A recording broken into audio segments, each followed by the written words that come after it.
Abalang-abala ka ba sa mga kailangan mong matapos sa araw-araw? Magsasagot ka ng maraming emails, messages sa'yo sa Messenger o Viber, tapos maghapon ay kailangan mo pa sagutin yung mga tatawag sa telepono. Hindi mo pwedeng i-off ang iyong cellphone kasi importante na wala kang ma-miss na tawag. Tapos, kailangan mo pa asikasuhin ng kailangan ng iyong mga anak at asawa, mga kailangan bayaran at ayusin sa bahay. Tapos, pag weekend, andyan ang mga kaibigan mo. Kasama mo pa rin sa iyong hobby o sports.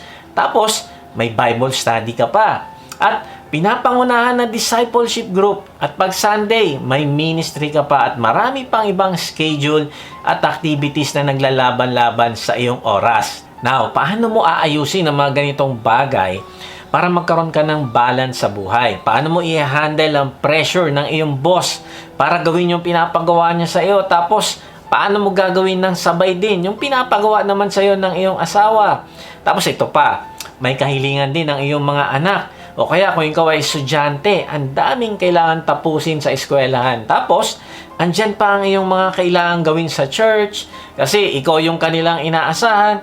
Tapos, yung mga kaibigan mo o kamag-anak mo ay meron ding demand sa iyo. Na-realize ko, kapag hindi natin nabalanse ang ating buhay, ay magdudulot ito sa atin ng pagkalunod sa gawain, pagod, frustration, kawalan ng fulfillment, at dahil dito ay maapektuhan tayo spiritually, emotionally, mentally, physically, at relationally. At pag nangyari ito, ay naroon yung pakiramdam na empty ka na or drain ka na at halos ayaw mo na lang gumawa ng kahit ano. Si Carl Wallenda ay isang kilalang high wire artist. Ang kanilang pamilya ay tinawag na The Flying Wallendas, kung saan-saang bansa sila nakakarating para mag-perform ng acrobats at skywalks. Sa edad na 65, ay tumatawid pa din si Carl sa matataas na lubid gaya nung sa Tallulah River, Niagara Falls at Kings Island na may layong kalahating kilometro ang pagitan.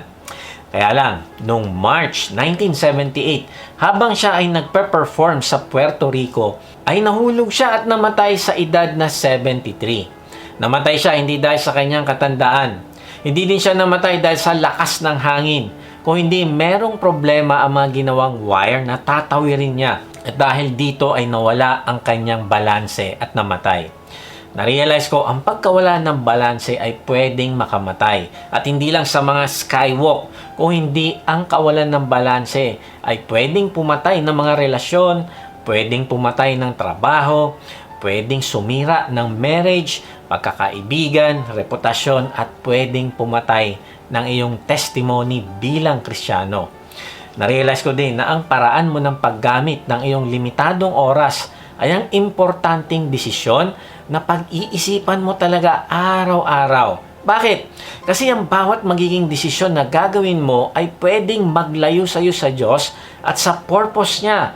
O pwede din naman ang iyong magiging desisyon ay maging daan para matupad mo yung layunin niya para sa iyo. Alam mo ba na ang pag-develop mo ng isang balanseng buhay ay magre-resulta ng mga desisyon na magpapabago ng iyong buhay. Malalaman mo kung paano mo gugugulin ng tama ang iyong oras at lakas. Maiiwasan mo mga gawain na nagnanakaw ng iyong oras at lakas na hindi naman naka-align sa layunin ng Diyos sa iyong buhay. At ang resulta nito ay ang pagkakaroon mo ng mas maraming accomplishment sa mga bagay na mas importante. Tapos, hindi lang yon. Ang balanseng buhay ay magbibigay sa iyo ng kalakasan, pag-asa, at direksyon.